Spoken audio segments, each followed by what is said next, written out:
প্ৰিয় বন্ধু বান্ধৱীসকল, জয় Jayate YouTube channel জিকে অসমীয়া ৱৰ্ল্ডলৈ আপোনাক আদৰণি জনালোঁ। বলক এতিয়া ভিডিঅ'টো আৰম্ভ কৰোঁ। প্ৰশ্ন সংখ্যা 1, ভাৰতত কিমান বিমানবন্দৰ আছে? আপোনাৰ অপশ্যন হ'ল এ 340 বিমানবন্দৰ, বি 486 বিমানবন্দৰ, চি 489 বিমানবন্দৰ, ডি 495 বিমানবন্দৰ। ইয়াৰ শুদ্ধ উত্তৰটো হ'ল অপশ্যন বি 486 বিমানবন্দৰ আছে। প্ৰশ্ন সংখ্যা 2, ভাৰতত কোনখন ৰাজ্যত বিমানবন্দৰ নাই? আপোনাৰ অপশ্যন হ'ল A Goa, B Sikkim, C Nagaland, D Himachal.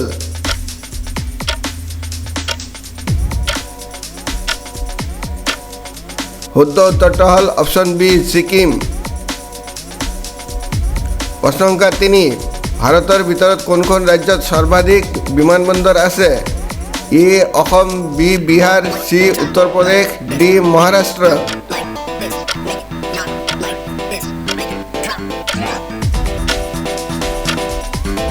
ইয়াৰ শুদ্ধ উত্তৰটো হ'ল অপশ্যন চি উত্তৰ প্ৰদেশ। প্ৰশ্ন সংখ্যা 4, ভাৰতৰ আটাইতকৈ সৰু বিমানবন্দৰ কোনটো?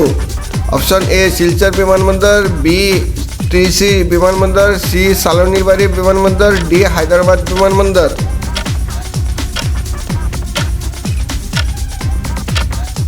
শুদ্ধ উত্তৰটো হ'ল অপশ্যন বি ত্ৰিচি বিমানবন্দৰ। প্ৰশ্ন সংখ্যা 5, ভাৰতৰ কোনটো বিমানবন্দৰ আটাইতকৈ ডাঙৰ?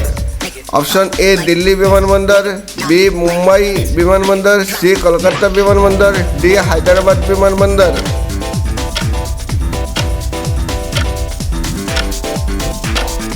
শুদ্ধ উত্তৰটো হ'ল অপশ্যন এ দিল্লী বিমানবন্দৰ। প্ৰশ্ন সংখ্যা 6, ভাৰতৰ ভিতৰত কোনটো বিমানবন্দৰ আটাইতকৈ ব্যস্ত?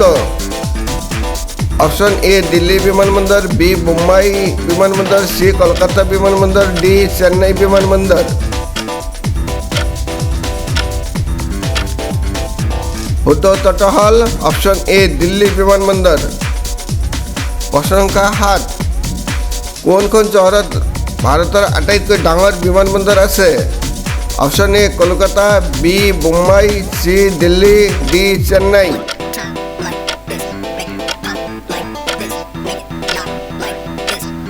ইয়াৰ শুদ্ধ উত্তৰটো হ'ল অপশ্যন চি দিল্লী। প্ৰশ্ন সংখ্যা 8, ভাৰতৰ প্ৰথম সৌৰ বিমানবন্দৰ কোনটো? অপশ্যন এ হায়দৰাবাদ বিমানবন্দৰ, বি কোচিন বিমানবন্দৰ, চি দিল্লী বিমানবন্দৰ, ডি চেন্নাই বিমানবন্দৰ।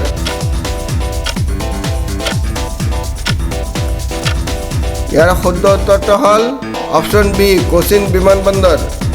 প্ৰশ্ন সংখ্যা 9, ভাৰতৰ আটাইতকৈ পৰিষ্কাৰ বিমানবন্দৰ কোনটো? অপশ্যন এ হায়দৰাবাদ বিমানবন্দৰ, বি দিল্লী বিমানবন্দৰ, চি মুম্বাই বিমানবন্দৰ, ডি চেন্নাই বিমানবন্দৰ।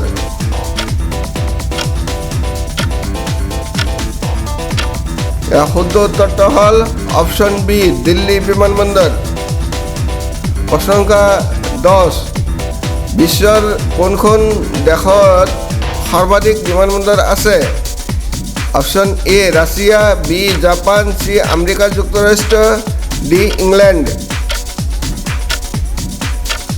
ইয়াৰ শুদ্ধ উত্তৰটো হ'ল অপশ্যন চি আমেৰিকা যুক্তৰাষ্ট্ৰ। প্ৰশ্ন সংখ্যা 11, ভাৰতৰ কোনটো বিমানবন্দৰত সৰ্বোত্তম ৰানৱে আছে? অপশ্যন এ মুম্বাই বিমানবন্দৰ, বি কলকাতা বিমানবন্দৰ, চি দিল্লী, ডি চেন্নাই বিমানবন্দৰ। শুদ্ধ উত্তৰটো হ'ল অপশ্যন চি দিল্লী বিমানবন্দৰ। প্ৰশ্ন সংখ্যা 12, ভাৰতৰ কিমান ব্যক্তিগত বিমানবন্দৰ আছে? অপশ্যন এ 5 বিমানবন্দৰ, বি 6 বিমানবন্দৰ, চি 7 বিমানবন্দৰ, ডি 8 বিমানবন্দৰ। শুদ্ধ উত্তৰটো হ'ল অপশ্যন বি 6টা বিমানবন্দৰ আছে। প্ৰশ্ন সংখ্যা 13, ভাৰতৰ কিমানটা আন্তঃৰাষ্ট্ৰীয় বিমানবন্দৰ আছে? আপোনাৰ অপশ্যন হ'ল এ 30টা বিমানবন্দৰ, বি 34, চি 38, ডি 39টা বিমানবন্দৰ আছে। ইয়াৰ শুদ্ধ উত্তৰটো হ'ল অপশ্যন বি 34টা বিমানবন্দৰ আছে। প্ৰশ্ন সংখ্যা 14 ভাৰতত কিমানখন বিমান সংস্থা চলি আছে? অপশ্যন এ 5 বিমান সংস্থা, বি 7, চি 9, ডি 11 বিমান সংস্থা। শুদ্ধ উত্তৰটো হ'ল অপশ্যন বি 7 বিমান সংস্থা। প্ৰশ্ন সংখ্যা 15 ভাৰতৰ প্ৰথম বিমানবন্দৰ কেতিয়া আৰম্ভ হৈছিল? অপশ্যন হ'ল 1921, বি 1925, চি 1928, ডি 1929। শুদ্ধ উত্তৰটো হ'ল অপশ্যন চি 1928 চনত। প্ৰশ্ন সংখ্যা 16 ভাৰতত কিমান সামৰিক বিমানবন্দৰ আছে? অপশ্যন এ 50 বিমানবন্দৰ, বি 55, চি 60, ডি 65 বিমানবন্দৰ। ইয়াৰ শুদ্ধ উত্তৰটো হ'ল অপশ্যন চি 60 বিমানবন্দৰ আছে। প্ৰশ্ন সংখ্যা 17 ভাৰতৰ প্ৰথম পাইলট কোন আছিল? Option A Anita Mus, B Manmohan Singh, C Jaya Agarwal, D Prasanna Rajagopal.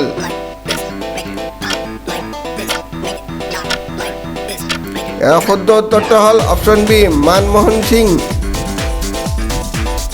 প্ৰশ্ন সংখ্যা 18 ভাৰতৰ প্ৰথমগৰাকী মহিলা পাইলট কোন? Option A Mohana Singh, B Jaya Agarwal, C Bhawana Kant, D Harpreet Singh. ইয়াৰ শুদ্ধ উত্তৰটো হ'ল বি জয়া আগৰৱাল। প্ৰশ্ন সংখ্যা 19 ভাৰতৰ প্ৰথম পুৰুষ পাইলট কোন? Option A Vikram Kannan, B Prasanna Rajagopal, C Vignesh, D Manmohan Singh. শুদ্ধ উত্তৰটো হ'ল অপশ্যন ডি মনমোহন সিং। প্ৰশ্ন সংখ্যা 20 ভাৰতীয় বিমান পৰিবহণৰ পিতৃ কোন? Option A Manmohan Singh, B Prasanna Rajagopal, C JRD Tata, D Vignesh. ইয়াৰ শুদ্ধ উত্তৰটো হ'ল অপশ্যন চি JRD টাটা। প্ৰথম সামৰিক বিমানবন্দৰ কোনটো? প্ৰশ্ন সংখ্যা এ দিল্লী বিমানবন্দৰ, বি জুহু বিমানবন্দৰ, চি কোচিন বিমানবন্দৰ, ডি কলকাতা বিমানবন্দৰ। শুদ্ধ উত্তৰটো হ'ল অপশ্যন বি জুহু বিমানবন্দৰ। যদি আপুনি মোৰ ইউটিউব চেনেল GK অসমীয়া ৱৰ্ল্ডত প্ৰথমবাৰৰ বাবে আহিছে বা এতিয়ালৈকে চেনেলটো ছাবস্ক্ৰাইব কৰা নাই তেন্তে অনুগ্ৰহ কৰি চেনেলটো ছাবস্ক্ৰাইব কৰি বেল আইকনটো অন কৰি ৰাখিব যাতে মোৰ নতুন নতুন ভিডিঅ'বোৰ তৎক্ষণাত পাব পাৰে। ভিডিঅ'টো লাইক আৰু শ্বেয়াৰ কৰিবলৈ নাপাহৰিব। ভিডিঅ'টো চোৱাৰ বাবে অশেষ ধন্যবাদ।